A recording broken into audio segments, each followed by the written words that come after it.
Hi everyone, I'm Tushar, founder Mysore, and today we have a phenomenal guest, Jasmita.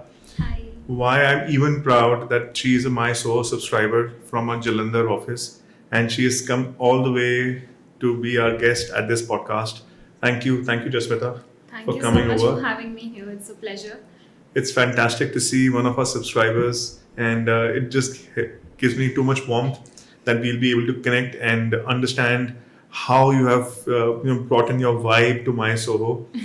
So I have a slight background about you. You have been in advertising and media, and then you are a global consultant for tarot reading, Reiki healing, and so much so. And how you have built that journey from a different field to now into this, we'd love to know more from you. It definitely has been a roller coaster ride for me. I will not lie. But at the same point of time, this is what I've certainly learned from my life as well, that as much as you keep taking risks and breaking rules, this is how you discover who you truly are, and then, where do you want to establish yourself. So that is exactly what happened with me. I was completely a film gig ever since school, and this is why I went to Toronto Film School for the same. Working with Netflix, Amazon, and all sorts of things, I certainly realized that no, this is not working for me. I just took a random break to come to India to have a quarter for myself, and lockdown happened. And then certainly I had to stay back. Then, like, tarot was something that I was already doing since 2017. So, my friends started pushing me that, why don't you take it as a career? And I was like, no, I am into media. This is not something that I want to establish. But then it certainly did start working out for me, and then the kind of trust that people started giving me, it motivated me that this is maybe my purpose to help people around. And then since I always wanted to keep that digital entrepreneur of me alive, so I did not give up on that. I did start with the marketing agency side by side, and then we grew that as well. But yeah, I have a vision of making this astro industry also to a level where people don't think about it as any orthodox belief system or anything which is trying to get them away from practical or logical world. But my mission is to make it happen in a way that it seems like a blend of everything that we've been incarnated in India, because all of these mythological things started in India, mostly of them. So I wanted to come out as a blend where you can utilize everything on the same page, rather than diverting your mind into different directions, that this is not me and this is me. So that is what I have, and this is why I also started with Taksh, which is the first Astro energy fragrance brand in India. So with that also, I'm trying to replace the requirement of any remedies or crystals. Just spray and get going. Wow. Is my target for that. So I'll ask you a question for the sake of simplicity. Consider me as a dummy. How do you differentiate between a tarot, a numerology, astrology, and how do you differ? What comfort level would it bring to people like us who have zilch knowledge about this industry, but we have so many questions? So if you're someone who's a newbie and who has no background of getting astrology readings or tarot readings done, I would definitely recommend you for a tarot reading. Why? Because it is the simplest form of understanding and aligning psychology behind your behavior patterns. I mean, of course there are astrological elements involved, but it is the simplest language to decode for a person to apply certain things in their own environment without doing the effort of going the extra bar of doing a remedy, going to a place, and then because tarot on the ground level is talking about what subconscious wiring is attracting certain things in your life. So when we try to resolve that for our customers or consumers, it's just as simple as changing your behavior, which you would eventually do if you were taking therapy too. So it's just that simple. So, what do you recommend for people? Suppose they're going through some dilemma.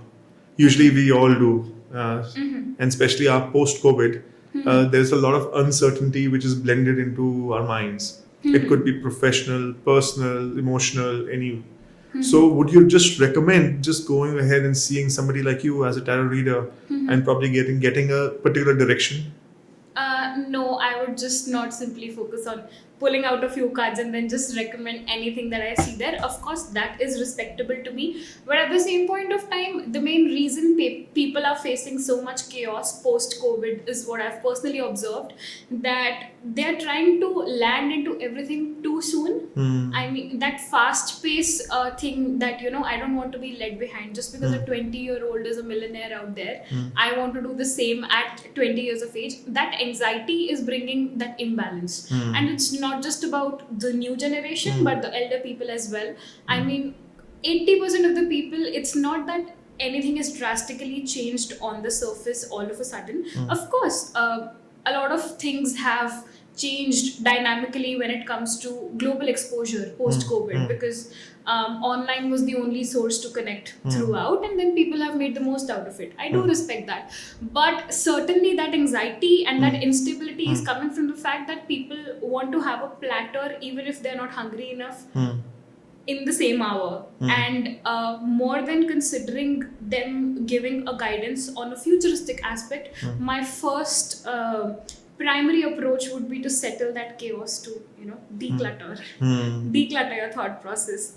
Not everything is supposed to happen overnight. And I mean, even if people have made overnight ideas to be cracked in the market, nobody talks about the 10 years when they were facing failures. Like the 50 projects that never made it to the idea of action.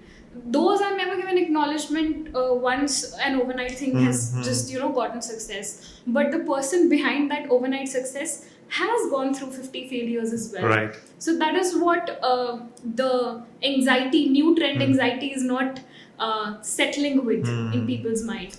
So absolutely, I completely agree with you. And in a certain conversation I was having yesterday with somebody, I mentioned the same, that it took me, so I'm not talking about myself, but I was quoting somebody that it took me 20 years to become an overnight success. Yeah, so it just, people do not understand that what the journey has been. And just one fine day when everything fell into place and there was news in the media and whatever, and people got to know about how things have been placed.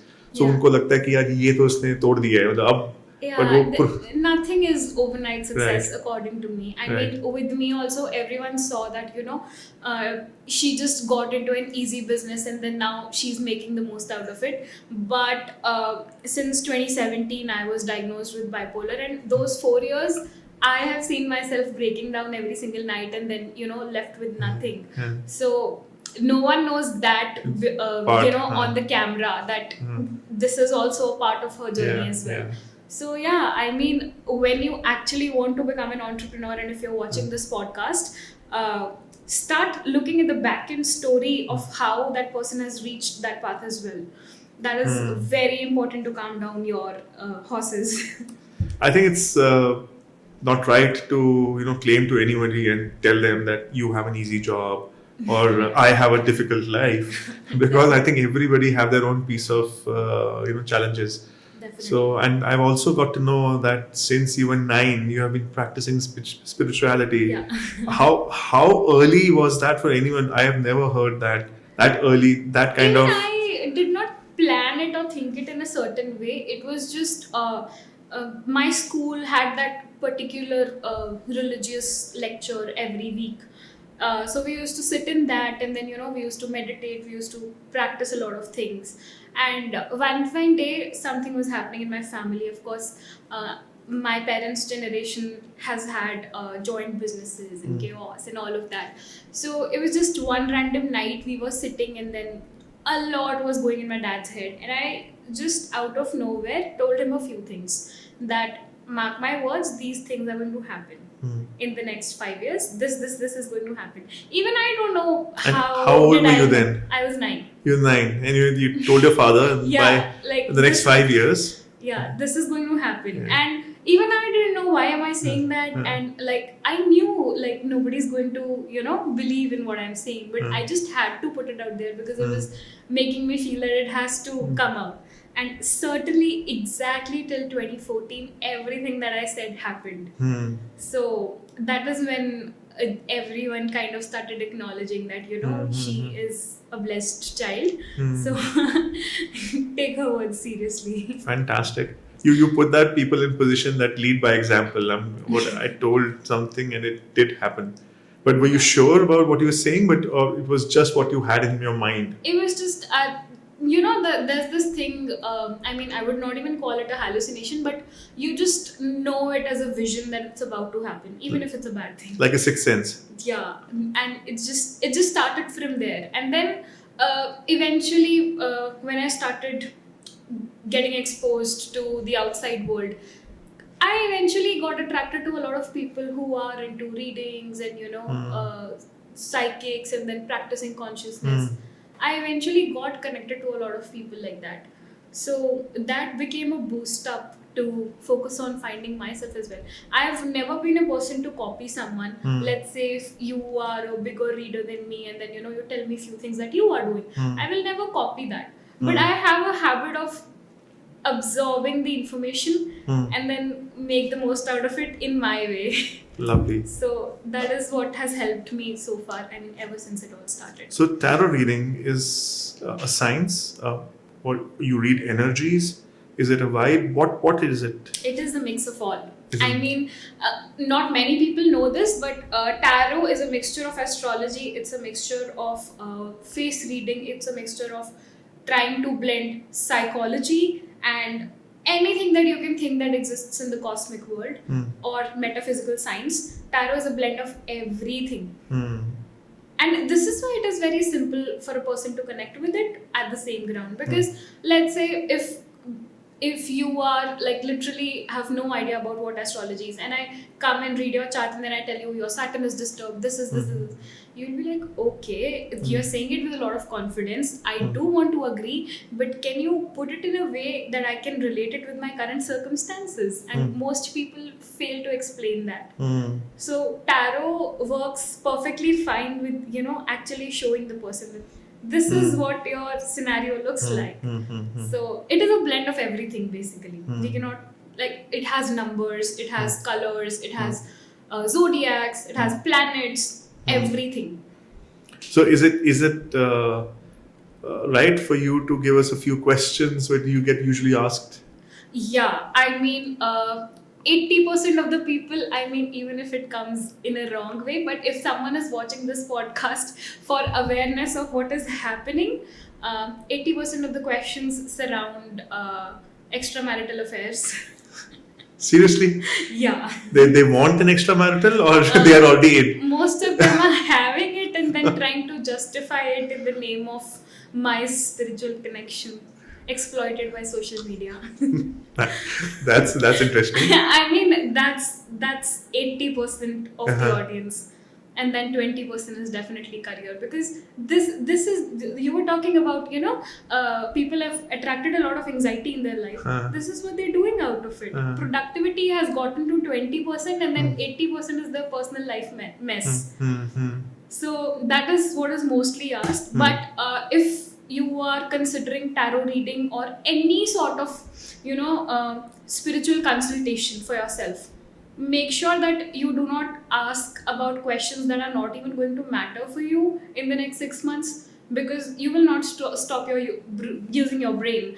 So ask questions which actually bring value to your personality, because that is something that you are not going to lose. For the sake of more understanding, could you give us a question which what kind of a question should be asked? So for sake of perspective as well. Yeah. For example, it's a very good question to ask that what is it in my personality which is not working for me? What is it in my personality that I don't know but people like about me? So how can I make the most out of it? What is it that I really need to change in my circumstances? I'm not asking obviously put this thing into this, right. But generally, if you are someone who's very good at utilizing your vocals, but you are on contrary doing a job which is only making you sit in front of the laptop, so you really need to change that if you want to get the best out of yourself. So those kind of questions I do appreciate a lot. I mean, I'm not saying I don't answer the other perspective, but this is something that adds value to a person's life for the next 10 years, 20 years. So that's very important. When you actually leave the importance of how does the other person feel about me, what is he going to do with me, what is she going to bring in my life. I mean, fuck that. Talk about what do you have to do with yourself. Absolutely. So that is something that you should focus on if you're considering any reading. So how many readings do you do a day? Roughly 7 to 8. 7 to 8. That's phenomenal for Jalandhar. Or it's online. It's online. I mean, for Jalandhar, it's hardly 2 to 3 in a week. Mostly it's online. But yeah, apart from that, I always have a pact of 10 to 20 healings going on with me. So every month I take 10 to 20 healings, which include removals of black magic, health healings, sorting out a lot of financial blocks for people, sorting out energies of the house which are ancestrally blocked. So I've seen a lot of houses so far that, their grandfathers did something, and then these people are facing a lot of blockages in their life, and they have no idea because they were nowhere at fault. So I do clearances of that as well. And then there are Akashics. We find out records of the past life patterns for a person. So those are also the things. But yeah, I mean, certainly social media has definitely, in terms of awareness, there are a lot of exploiters sitting in the market as well who are just asking everyone to follow the same rat race. But yeah, if you really want to practice consciousness, start listening here. It's very important. These topics are so super interesting and scary at the same level, because there's a fear of unknown. चाहे वो information हो, चाहे वो question हो, and these things that people haven't thought about, that probably if they're living in a ancestral house and nobody, most people would not think वो अपने में ही कुछ गलतियां ढूंढ रहे होंगे और अपने ही course correction शायद कर रहे होंगे, but not to realize कि this could be one of the reasons behind that. So how can we make people more aware about or what do you do, because you also bring in advertising as a background? So how do you make people aware that probably this could be a reason and this could be a solution? To be very honest, even if it breaks out, I use reverse psychology in that case. I mean, as I already mentioned, that there are a lot of exploiters sitting over there. I've seen people learning a course in a day or two and then paying someone on YouTube lakhs just to get viral and then spread shit of information that they just read last night in an article. So I do not go by that policy. I simply reveal the review of what I did. So let's say if I meet you for the very first time, and then I happen to tell you a lot of things that no one else would have known apart from your own family members. So that's where I built trust with you. After I'm done working with you, your house, or for that matter, anything that you're facing, I'll simply post the review and then I'll tell that this was the client's story. Of course, the names and everything is confidential. So this is where there is an interpersonal connection between the psyche of the client, that she already is working on something like that, rather than क्या आपको पता है आपके घर में ये हो सकता है. I don't want to do that. Oh yeah. That's a classic Indian way. Yeah, I mean, it can get you temporary fame, but at the same point of time, that's not sustainable. Right. So you're taking it the way it comes. No, I mean, I do make it a pact that if someone has come for a reading with me, even if they've come with career questions, I will dig it to a level that they are left with more questions to come again, and then we can go deeper in exploring, do you actually have a problem or not? But in this field, my approach is not to fetch as much money as I can. No, I mean, for those things I have my fragrance in marketing. I can do that over there. So in this field, my main goal is that as many people I cross paths with, even if they do not come for readings any longer with me, 10 years later they should remember that there was this girl we met, she had an impact on our lives and we still remember it. So that's my goal from this field. So, on one last question on the tarot aspect, how easy or difficult is it, or would you prefer to read somebody online or in person? Of course, in-person readings have a better impact because we as readers also get to fetch the energy more farther than having it online. I'm not saying online readings are not accurate, but of course, if you have the option to consider it offline, online, do consider it offline. Speaking of how much hard work goes into it, the reading may look simpler when a client is sitting in front of us, but what it takes is internal cleansing and channelizing when we are outside the office. So, like, in order to make the other person aware about themselves that even they are not thinking about right now, that subconscious wiring, in order to bring that out, we first need to work on our wiring in such a way which is not just sufficient for ourselves, but also does have the capacity to take it to the other person as well. So that overnight meditations and cleansings, and then sometimes a lot of sacrifices on our social lives does impact how good of a reading it comes when a person is sitting in front of us. So tell me about your retail products, and how you went ahead and launched them. What are the products you have? How does it actually create an impact? How often, or is it a product which is need to be used sometimes, or we need to completely replace what we generally use? So take us more in detail, and how do we eventually place an order and do our replenishments? For a temporary while in the starting, I did an edition of crystal selling, but very soon, within a span of a few months, I realized that a lot of fake sellers again are making it something that just goes viral on social media these days has given an impact that okay, this is an easy money target. So I wanted to create something that only I can bring. So I have two hot selling ventures which give a lot in the market which other people don't do. So one is that I create spiritual teas just as you consume green tea or any other blue tea these days. So it's just as simple as that. It's a blend of herbs which is not only going to benefit your health in terms of having those herbs in your daily life, but at the same point of time does have a lot of spiritual significance. So I feel that anything which is related to touching your senses, the five senses that our body has, it has a very huge impact than wanting to believe on a stone or wanting to believe on a piece of paper to do some magic for us.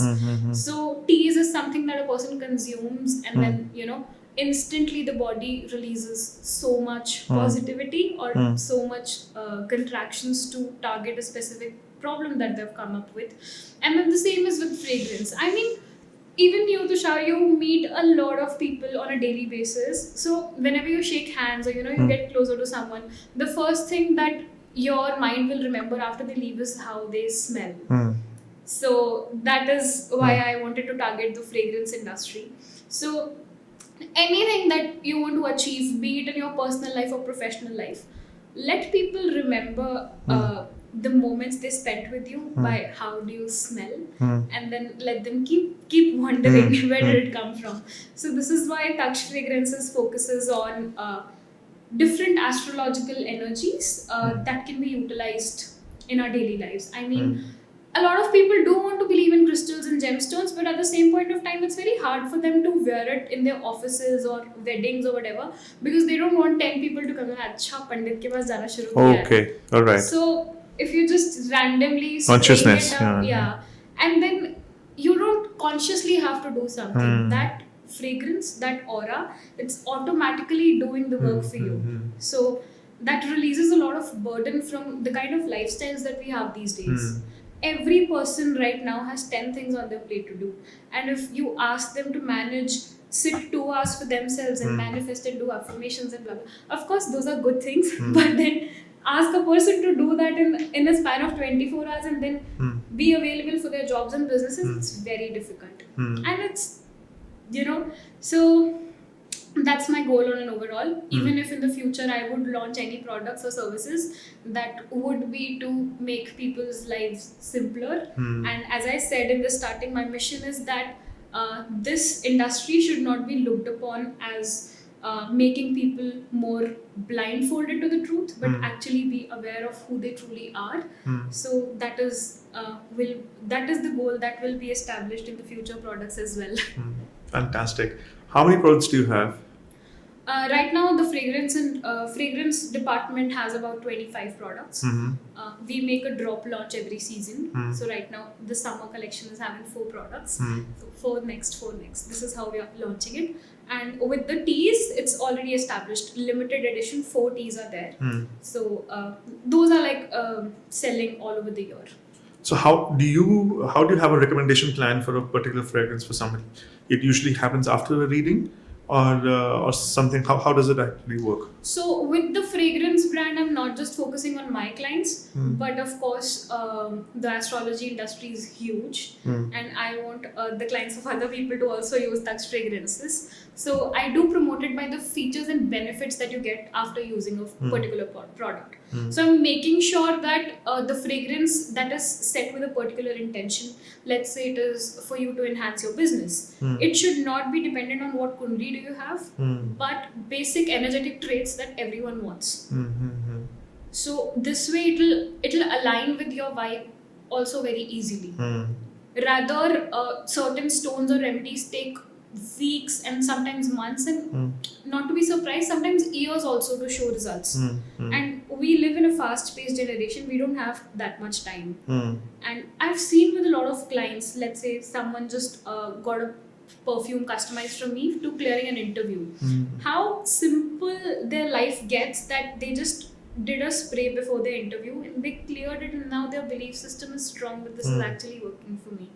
Rather, I fail in 10 interviews and then expect my gemstone to keep working for me. So this is what we are establishing. But just a question out of curiosity while we're having this conversation.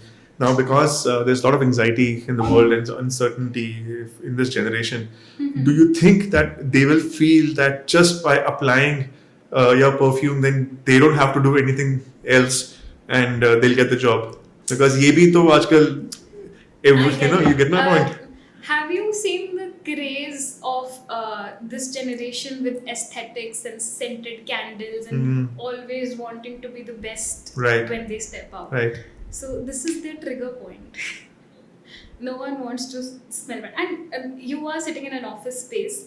Try it for yourself. I'm not asking you to buy Taksh, but try it for yourself. When you are working in your cabin, one day light up a diffused candle with some scent, or just simple a room freshener which is there for 8 to 10 hours, and the next day do not have anything at all in your office. The way your mind's productivity will change from the first day to the other day. You will automatically get addicted to always keeping your environment refreshed. That's basic human sense requirement. So is there any chemical side effect of with Taksh products? No. Everything that we are using, we test it with our team for 3 to 6 months, and then we make a launch. Fantastic. So you have a R&D system behind it? Yes. I mean, before launching, it was 8 to 10 months of testing, 8 to 10 months of revamping of the product again and again. Then it came to the market. So even with the future launches, we are making sure that everything is first tested at least on 300 to 500 people with different kinds of allergies and different kinds of backgrounds. Then only we make it a launch in the market that it's safe to use. And of course, we do not test it on animals. Lovely. Tell me something. How has my Soho even very smallly contributed in your business or in your working culture? When I started with a lot of things all together, I used to sit in cafes and restaurants for my meetings, because Jalandhar eventually did not have that bandwidth to have a co-working space at that time. And even when you think of buying an office, as a 19-20-year-old, when I started my business, it was very tough for me to have logistics and electricity and furniture and everything managed. So my Soho out of nowhere came as a bliss in my life, because those days I was genuinely looking for a setup and I wanted to open up a studio, and my Soho has literally taken off a lot of burden from my life.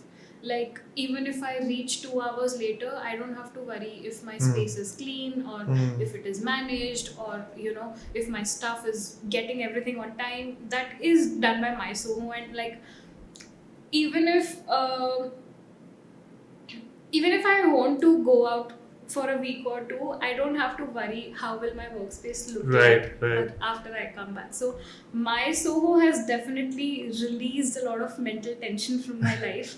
So that's a huge blessing. And I would definitely, even if I want to grow my space, I would love to buy 3 to 4 cabins rather than switching to somewhere else, because this place has definitely given me a lot. So that's so encouraging to listen to you and these remarkable feedback, because this is what the entire thought has been all about, that we build offices which are always ready to use.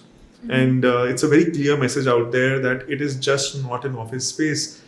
People who are looking at businesses, establishing businesses, even in as a clinic, or even in as a walk-in retail outlet, or there are multiple aspects of business as a studio or as a photo shoot, and there are multiple businesses which can be done in a private office at my Soho, not just an office where you have to bring in computers and work. So it opens doors for most businesses where you just need a ready-to-use office, and that ready-to-use office is always ready to use. So on that note, I just want to add one more thing. Your concept of having it on tier 2 cities is literally commendable. Why? Because sitting in our homes, we always thought that there's no one in the city who would match our vision, our approach of education, and then how do we see things on a certain level globally, because tier 2 cities have that gap in their communications, even if when they're hanging out with friends and family. So coming to my Soho also has impacted a lot of networking opportunity and sitting with like-minded people a lot more than usual, which has also changed the whole perspective of looking onto entrepreneurship altogether for everyone in tier 2 cities. So that is also something that my Soho has resolved. Yeah, so we began this company with a very clear agenda that we want to pioneer workspaces in tier 2 towns. And why tier 2 towns? Because we believed that there's so much talent which is there in tier 2, and after COVID, it is very evident that we do not only want to remain in Delhi, Bombay, Bangalore. We want to grow, and where IT network the government has set up so fantastically, the fintech world is so crazily developed. So why don't we build an ecosystem in tier 2 towns? An ecosystem, we plugged in 3 problems. One is infrastructure, by giving a workspace, and one is a community, that your neighbors are something which you can depend on and use as trend creators, and then your convenience. So when you have plugged in all 3, there is an ecosystem which only leads to growth. And this is what we are looking at, and we want to, your words just empower us to go in other towns, because tier 2 towns take slightly longer to understand that concept. But we are willing to take that first step and create that education and awareness, that how a managed and a tailor-made office, which is a ready-to-use office, can actually impact their business. So on that note, Jasmita, I really appreciate you coming all the way and being at my Soho Chandigarh on this podcast. And this is a clear shout out to all our fellow members to be in touch with Jasmita. She has some fantastic aura about her. And if you have any particular questions about well-being, financial, and even about your extramarital affairs, maybe she'll be the one to help you out. Focus on building businesses, guys. That's the point. Thank you so much for this podcast. Thank you, Jasmita. Thank you, guys.